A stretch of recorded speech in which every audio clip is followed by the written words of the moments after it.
Hi, and welcome to our program, KRPW Local Look, a local town government news program for Concord and Carlisle. I'm your host, Peggy Wargelin, and today we will look briefly at these topics. First, what's new with the Concord Select Board? And second, what's on your mind? The housing warrant articles are creating a buzz for Concord's April 27th town meeting. We have a guest for this section. Okay, let's dive into the first topic. What's new with the Concord Select Board? Well, they met on Monday night, December 16th, in the Select Board room at the Townhouse. The Select Board had a full agenda, as you can see. After approving the consent agenda items, the Select Board heard from the town manager, Stephen Crane, that the town signed the contract with the designer of the middle school building project for the feasibility study and schematic design. Chairman Mike Lawson noted in his chair remarks 2 corrections to the last meeting regarding correspondence and the Crucolo Cheese Parade.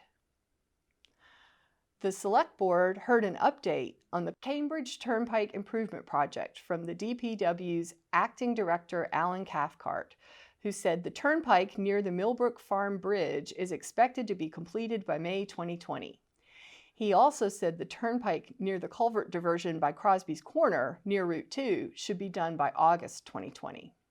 The Select Board approved and signed the White Pond deed acceptance papers with the guidance of Deputy Town Manager Kate Hodges, making the town of Concord now the official owner of White Pond.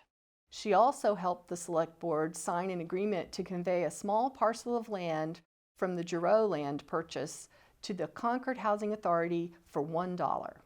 This is part of the project to create another affordable home on Commonwealth Ave next to the rail trail and Giroux Park.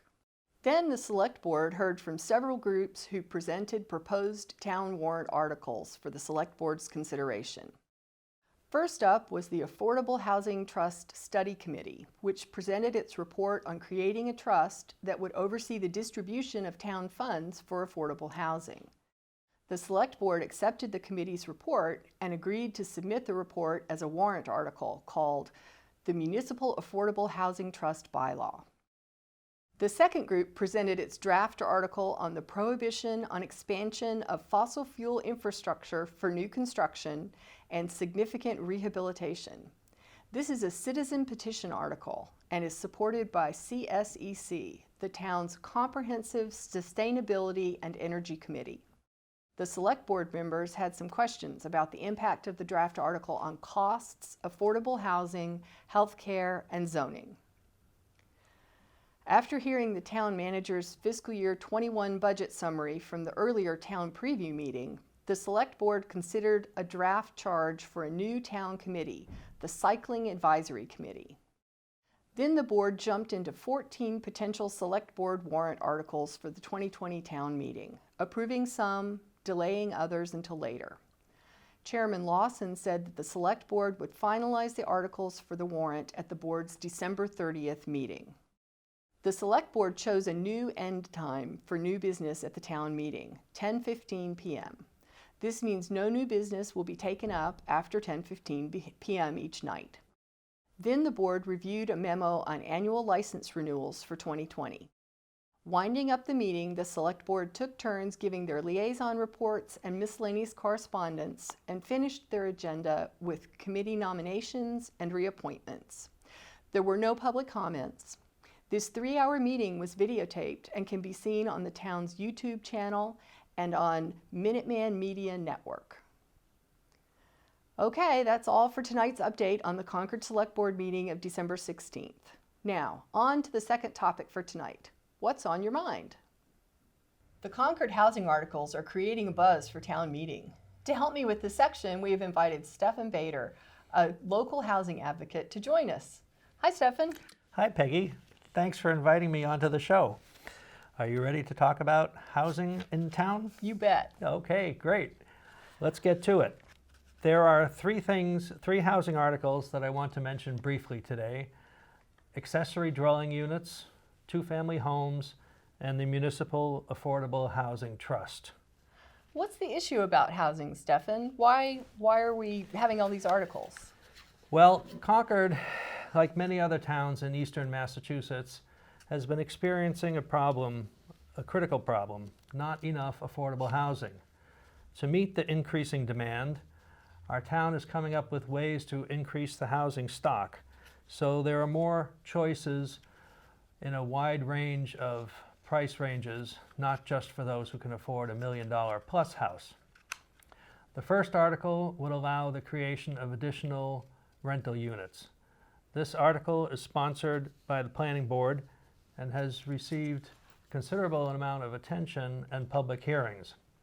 Without going into a lot of detail, it's basically designed to ease the current zoning rules to allow creation of an additional separate rental unit up to 750 square feet in size, either inside of or attached to existing homes. And this would apply throughout the town without a special permit needed. You may be allowed to create a larger rental unit up to 1,000 square feet by applying for and then receiving special permit approval. Got it. What's next? The second article, also sponsored by the Planning Board, would expand the ability to build two-family homes, such as duplexes, in the zoning areas of Concord called Residence C. These are the areas near the town centers and the commuter rail stations. Both of these articles are designed to increase the diversity of Concord's housing stock, and both will appear on the April 2020 town meeting warrant. Right. And the third housing article? The third article would create the new Municipal Affordable Housing Trust, a concept that was authorized by town meeting last year to oversee the funding of affordable housing in Concord. But don't we already have some housing groups that do this? Well, we do. But as the chair of the Affordable Housing Trust Study Committee explained to the Select Board, the trust's job is to receive and oversee the town funds that are set aside for affordable housing. The other housing groups have different functions. Yeah. The Concord Housing Authority manages the affordable units in town. The Concord Housing Development Corporation, which is a nonprofit, finds real estate and homes that can be transformed or developed into affordable housing units. Also, the Concord Housing Foundation helps raise awareness of and funds for affordable housing. Finally, the Regional Housing Services Office works with other towns in our region to find suitable tenants and owners for the affordable units. These four groups are supposed to work with the trust to find, fund, fill, and manage the affordable housing stock in Concord. Wow, that's a lot to digest, Stefan. Thank you for explaining. Well, it is, but we will have time to look at the articles and ask some questions at the town's public hearings. They are coming up in February and March. But that's all I have for now, Peggy. Great, thanks very much. You're welcome. Well, that's all we have time for today on KRPW Local Look, your local town government news show for Concord and Carlisle.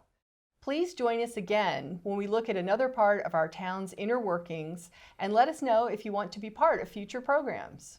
Goodbye.